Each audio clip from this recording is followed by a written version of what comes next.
Whether you're on a plane, subway, or a crowded street, noise-canceling headphones will drown out almost everything around you, bringing peace and quiet to your ears. But how do they actually work? You've probably seen noise-canceling headphones become pretty widespread over the last decade or so. But did you know the concept actually dates back to 1978?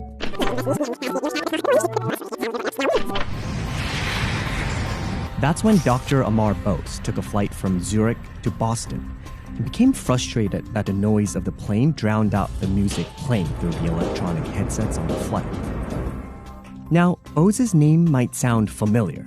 He is the founder of Bose Audio, which has become synonymous with noise-canceling headphones. However, it would take several years and millions of dollars in research for that to happen, which all began on this flight, when Bose designed his first concept for noise-canceling technology. Bose's solution was simple. He would design headphones that listen. But it was easier said than done. By 1986, almost 10 years after his fateful flight, Bose had a working prototype, which soon became a product for airline pilots, the military, and eventually first and business class customers aboard American Airlines. Eventually, once costs came down, the headphones began to become available to the general public. And while you listen to things through the speakers, the headphones are listening as well, to everything around you. See, every sound travels in the form of a wave, also called a sound wave, and each one is different. This is a sound wave of me saying hello, and here's goodbye. See, they're different.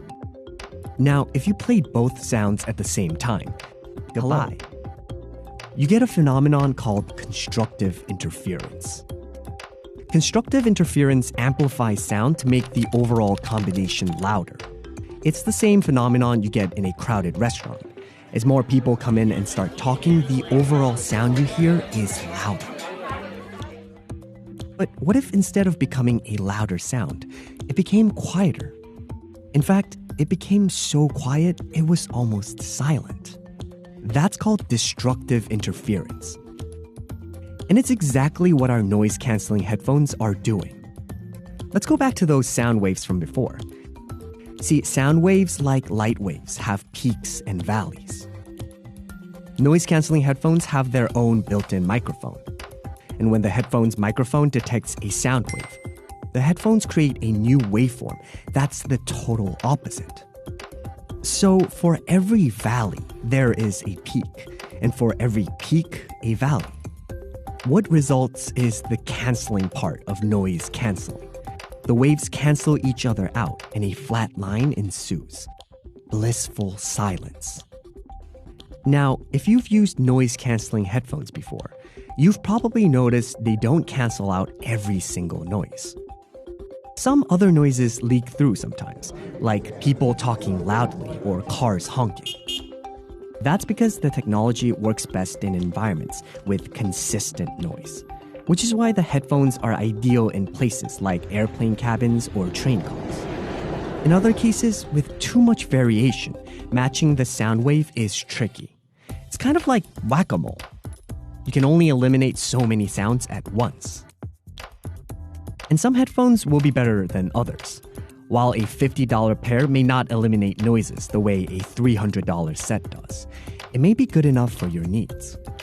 Even if they don't achieve perfect silence every time, there's no doubt noise cancellation technology has been a useful way to help people get through their days or commutes.